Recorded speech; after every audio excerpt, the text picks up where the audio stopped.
तब तक बात सुनी जा रही जब तक विवाह नहीं हुआ। विवाह होने के बाद माता पिता से नहीं पूछते।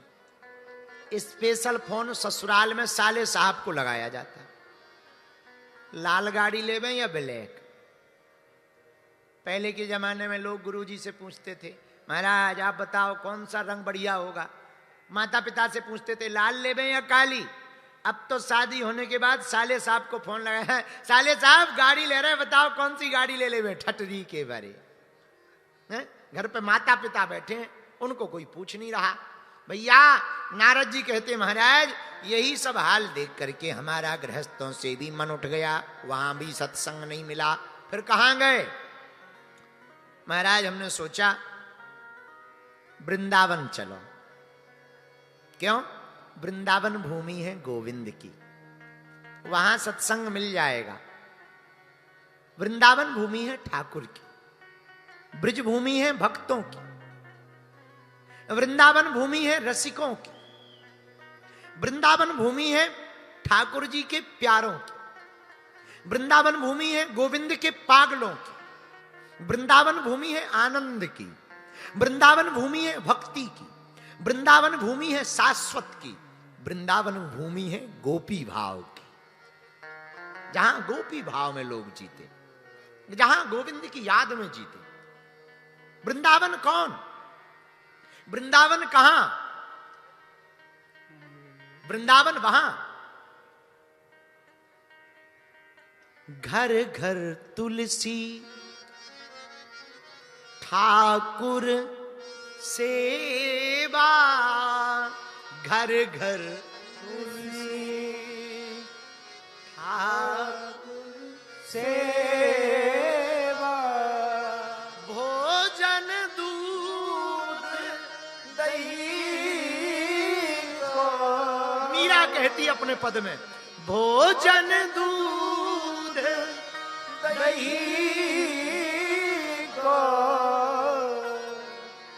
अलीरी सखी मोहे लागे वृंदावन को, सखीरी मोहे लागे वृंदावन। ये वृंदावन है जहां घर घर गोविंद बसते हो, जहां गैयों की सुगबुगाहट हो, जहां मुख पर राधा राधा हो, जहां कदम्ब के वृक्ष हो, लहलहाती हुई धाराएं हो, कलकल किल्लोद करता हुआ यमुना का वो अविरल शीतल जल। आहा, ये वृंदावन है। तो वृंदावन कहां? जहां भक्ति है।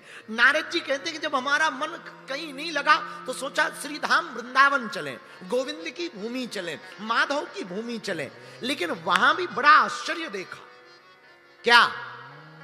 तत्राश्चर्यम मया दृष्टम श्रूयताम तन मुनीसुरा, एका तु तरुणी तत्र निसन्ना खिन्न मानसा। एक स्त्री को देखा। क्या देखा?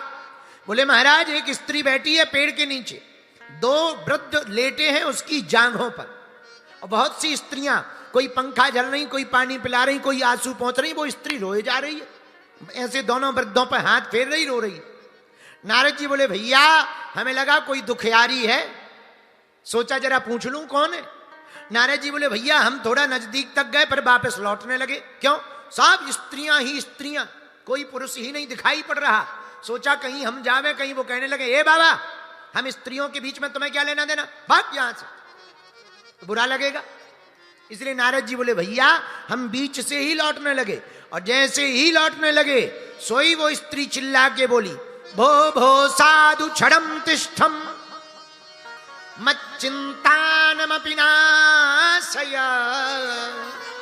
दर्शनम तव लोकस्य सर्वथाग हरम परम।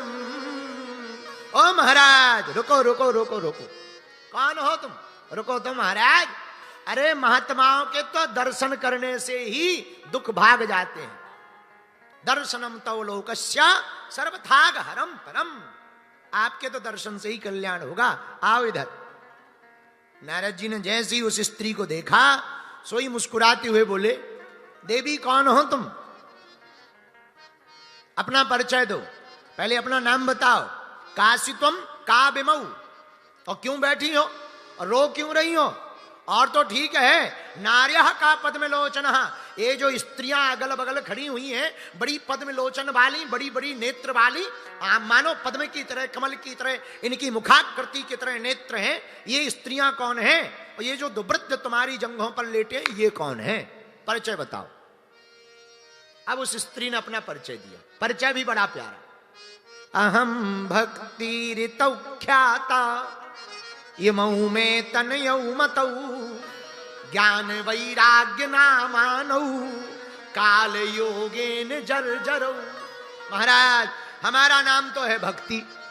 ये जो दो लेटे हैं ना, एक का नाम ज्ञान है, एक का नाम वैराग्य है। बूढ़े जरूर हैं पर बेटा हमारे। नारद जी बोले बड़ी गजब हो गई, मां जवान है, बेटे बूढ़े हो गए, बड़ा उल्टा हो गया। ये हुआ कैसे? आंखों में आंसू भर के बोल पड़ी वो स्त्री। महाराज, उत्पन्ना द्रविणे साहम वृद्धिम कर्नाटके गता। महाराज, मेरा जन्म तो द्रविड़ देश में हुआ, थोड़ा सा विकास मैंने कर्नाटक आदि क्षेत्रों में किया। महाराष्ट्र में मेरा बड़ा आदर हुआ, पर गुजरात में जाकर मैं बड़ी जीर्ण शीर्ण हो गई, बच्चे भी बूढ़े हो गए। जब बच्चे बूढ़े हो गए, मैं बूढ़ी हो गई, तो भागी भागी वृंदावन आई। मैं तो ठीक हो गई, पर बच्चे अभी भी बूढ़े हैं। यही टेंशन के कारण मैं रो रही। ये जो स्त्रियां हैं, ये साधारण नहीं है, ये देवियां हैं, ये मुझे सांत्वना दे रही हैं, डांडस। नारद जी बोले तू पागल है, वृंदावन में आकर के भी रो रही? चिंता मत कर, ये ठाकुर जी की भूमि है। कलयुग का एक प्रभाव है। क्या? यत् फलम नास्ति तपसा न योगेन समाधिना तत्फलम लभते सम्यक कलौ के सब कीर्तना। जो फल आपको तप से नहीं मिलेगा, यज्ञ से नहीं मिलेगा, जप से नहीं मिलेगा, वो फल कलयुग में मात्र गोविंद के कीर्तन करने मात्र से प्राप्त हो जाएगा। ये प्रभाव है कलयुग का। यत् फलम नास्ति तपसा न योगेन समाधिना तत्फलम लभते सम्यक कलौ के सब कीर्तनात्। इस बात को केवल हम नहीं कह रहे हैं, रामचरितमानस में भी कहा। बालाजी महाराज के कृपा पात्र बागेश्वर धाम पीठाधीश्वर परम पूज्य धीरेन्द्र कृष्ण शास्त्री जी महाराज का पावन संकल्प। मध्य प्रदेश में छतरपुर के ग्राम गढ़ा में बनेगा विश्व स्तरीय कैंसर अस्पताल एवं रिसर्च सेंटर, जिसकी आधारशिला देश के यशस्वी प्रधानमंत्री नरेंद्र मोदी जी के कर कमलों से रखी जा चुकी है। 200 करोड़ रुपए की लागत वाले 100 बेड के इस अस्पताल में गरीबों का होगा मुफ्त इलाज। ये बहुत बड़ा अवसर है, बहुत बड़ा काम है। संकल्प बड़ा हो, संतों के आशीर्वाद हो, प्रभु की कृपा हो, तो समय सीमा में सब पूर्ण होता है। हमारे प्रियजनों, बागेश्वर धाम पूरे भारत के लोगों, अभी तक अस्पतालों में मंदिर थे, अब मंदिर में अस्पताल होगा। कैंसर हॉस्पिटल निर्माण हेतु सहयोग देकर पुण्य के भागी बने। अकाउंट नेम श्री बागेश्वर जन सेवा समिति, bank name HDFC bank, account number 999810810818, IFSC code HDFC 0000088।